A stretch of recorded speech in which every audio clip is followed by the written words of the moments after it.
Zones of Special Operations Bill unanimously approved by House of Representatives. Prime Minister calls for plastic bottle policy and hails the island's first female Prime Minister as she retires from representational politics. You're watching Jamaica House Weekly. I'm Lorraine Mendez. Prime Minister Andrew Holness says he will be taking a bipartisan approach to tackling crime with the addition of a member of the opposition as a permanent fixture on the National Security Council. This, he says, will be facilitated through the establishment of the National Security Council into law. Prime Minister Holness was speaking Wednesday as the House of Representatives debated and passed the Law Reform Zones of Special Operations, Special Security and Community Development Measures Act 2017, commonly known as the Special Crime Zones Bill. The police, the military and MOCA will have their operational duties. They do their operations, they plan it. The job of the government is to create the framework, the legal framework in which they can operate, hold them accountable afterwards. As he argued for a sustained and strategic intervention to curtail crime, the Prime Minister reiterated that the bill will not replicate the state of emergency procedure. He also said the new crime bill will broaden the scope of national security. The bill says that you have to select areas where it is evident that there is a crime problem. It is not just left up to the Prime Minister's whims and fancy.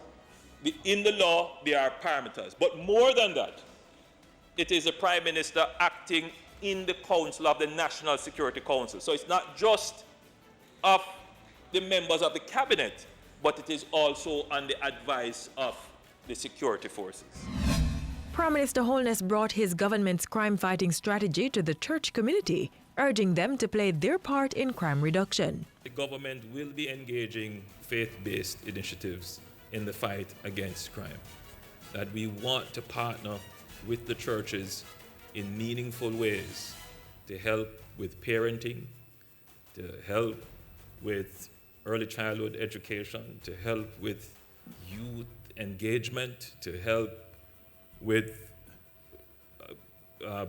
family planning, and help with dealing with the poor and dispossessed.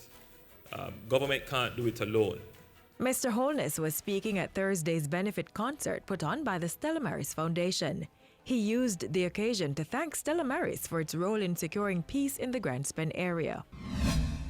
I'm giving a charge to this collective body to come up with ways, make recommendations about a policy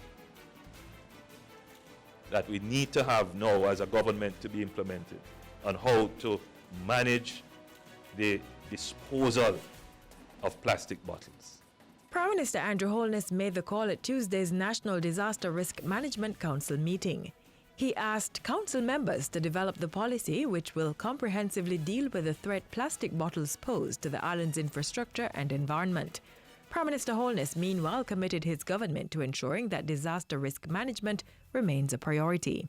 Well-needed equipment, such as fire trucks, waste collection trucks, ambulances, off and inshore vessels, and seismographs have been obtained, with additional items to be procured. Our needs are great, but we remain committed to boosting our capacity to respond.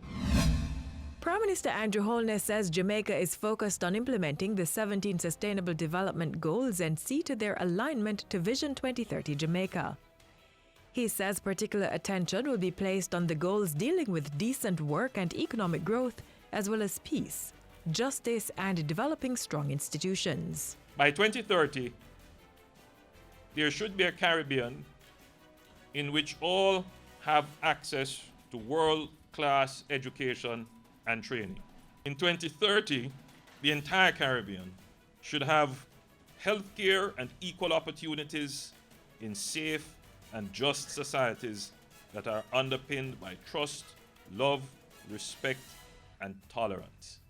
I also envision a Caribbean with healthy natural environments, lush vegetation and forests, clean air and water, technology-driven innovation, economic growth in various sectors and the end of poverty, or stated otherwise, prosperity for all. Mr. Holness was addressing Wednesday's regional conference on sustainable development goals in the Caribbean. By Thursday, Prime Minister Holness was in Negril welcoming the latest hotel development on the island. The 285-room Azul Sensatori Jamaica Beach Resort offers 7 pools, 9 restaurants and bars, and 1 spa. Portia Simpson Miller has embodied for many Jamaicans the grit, determination, and resilience that is awe-inspiring in the face of obstacles. Prime Minister Andrew Holness praising the island's first female Prime Minister as she gets ready to retire from representational politics. Mr. Holness was among a throng of parliamentarians from both the lower and upper house who paid tribute to Mrs. Simpson Miller, who served in representational politics for more than 40 years.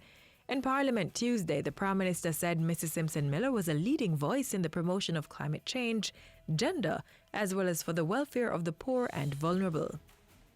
Prime Minister Holness also hosted a cocktail reception in Mrs. Simpson Miller's honor at Vale Royal Tuesday night. Prime Minister Holness also welcomed visitors to Jamaica House. On Tuesday, he met with a delegation from the Carreras Group. Thursday also saw Mr. Holness meeting with the Spanish ambassador to Jamaica. Prime Minister Andrew Holness paid his last respects to 2 of the island's stalwarts. On Wednesday, Mr. Holness attended the funeral of former JFF President Captain Horace Burrell. And on Friday, the Prime Minister paid his last respects to Lady Ivy Cook. And that's how we close out Jamaica House Weekly. We return next time with more of the stories coming out of the office of the Prime Minister.